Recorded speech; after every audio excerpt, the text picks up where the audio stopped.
Hi everyone. तो finally SOL के अंदर 2026 सेशन के लिए एडमिशन का सिलसिला स्टार्ट हो गया है और ये एडमिशन का सिलसिला पीजी एडमिशन से शुरू हुआ है। आज 17 जून है। आइए देखते हैं किन किन कोर्सेज़ के एडमिशन फ़िलहाल शुरू हुए हैं और इसका एलिजिबिलिटी क्राइटेरिया क्या है। ये जो एडमिशन पोर्टल है, आप गूगल पे सिंपली सर्च करोगे एसओएल पीजी एडमिशन पोर्टल, ये आपके पास लिंक मिल जाएगा। डिस्क्रिप्शन बॉक्स में भी मैं आपको डाल दूंगा। तो सबसे पहले बात करते हैं कि किन कोर्सेज़ के एडमिशन शुरू हुए हैं। आप इस पोर्टल पर आओगे तो यहाँ पे आप लोग देख सकते हो, न्यू रजिस्ट्रेशन पर क्लिक करें। इस पर आप क्लिक करोगे तो यहाँ राइट साइड में देखिए इन सभी प्रोग्राम के एडमिशन शुरू हुए हैं। आपके एमबीए के एडमिशन शुरू हो गए, लाइब्रेरी कोर्सेज में जो बैचलर्स मास्टर्स कोर्सेज के एडमिशन है वो शुरू हो गए, और जो आपका एक पीजी डिप्लोमा प्रोग्राम है automated and digital library management में, इसके जो एडमिशन है पीजी लेवल पर वो स्टार्ट हो गए हैं। पीजी लेवल पर एमए और एमकॉम के एडमिशन स्टिल अभी शुरू नहीं हुए हैं, यू हैव टू वेट। ठीक है, इन कोर्सेज के एडमिशन शुरू हो गए हैं, रजिस्ट्रेशन प्रोसेस स्टार्ट हो गया है। जल्द ही मैं रजिस्ट्रेशन प्रोसेस के ऊपर दोस्तों डिटेल वीडियो लेकर आऊँगा। अब इसकी अभी लास्ट डेट भी अनाउंस नहीं हुई है। अब हम एलिजिबिलिटी और एडमिशन क्राइटेरिया की बात करते हैं। तो सबसे पहले बात करें, अगर आप bachelor of library and information science में एनरोल करवाना चाहते हो तो आपका ग्रेजुएशन होना चाहिए किसी भी रिकॉग्नाइज्ड यूनिवर्सिटी, किसी भी डिसिप्लिन में।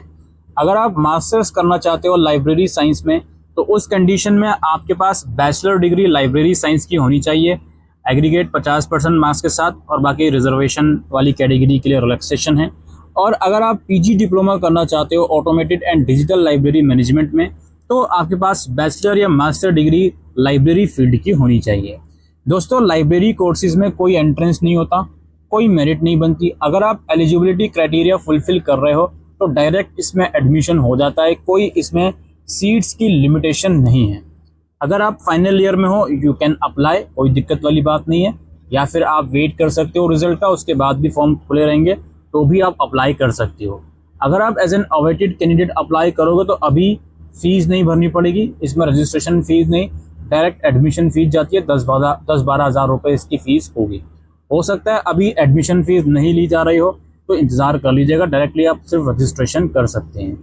दूसरा हमारे पास एमबीए कोर्स है। एमबीए कोर्स की जो बेसिक एलिजिबिलिटी है वो ये है, आपके पास ग्रेजुएशन 50% मार्क्स के साथ होना चाहिए।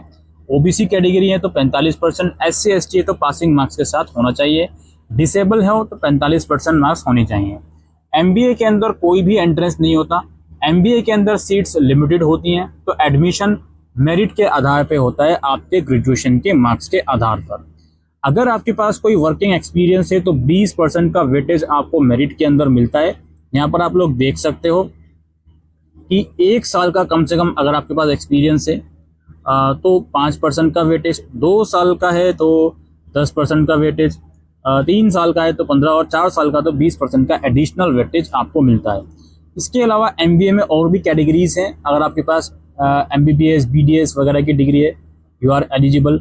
और अगर आप कोई गवर्नमेंट ऑफिस में काम करते हो पब्लिक अंडरटेकिंग में यू आर एलिजिबल। अगर आपको 2 साल का एक्सपीरियंस कॉर्पोरेट हाउस में है तो भी आप एलिजिबल। लेकिन बेसिक क्राइटेरिया वही है, ग्रेजुएशन आपकी कंप्लीट है या अगर आप फाइनल ईयर में हो तो आप अप्लाई कर सकते हो। एमबीए में जैसे कि मैंने कहा मेरिट के आधार पर एडमिशन होंगे, तो इसमें पहले आपको रजिस्ट्रेशन करना पड़ेगा, जिसके मेरे हिसाब से 300 या 250 रुपये की रजिस्ट्रेशन फीस लगेगी। ठीक है, हो सकता है अभी फीस पेमेंट का पोर्टल एक्टिवेट ना हो तो वेट कर लीजिएगा। और दूसरी बात मैं ये भी कहूँगा, अभी फॉर्म खुले हैं, 2 से 3 दिन के बाद फॉर्म भरिएगा। मैं वीडियो लेकर आऊँगा किस तरीके से फॉर्म भरना है, उसके बाद ही फॉर्म को भरिएगा। फिलहाल यही अपडेट हम पीजी एडमिशन से रिगार्डिंग देने आए थे। तो रिसेंटली एसओएल ने एडमिशन स्टार्ट करे हैं, अभी लास्ट डेट अनाउंस नहीं हुई है। Thank you.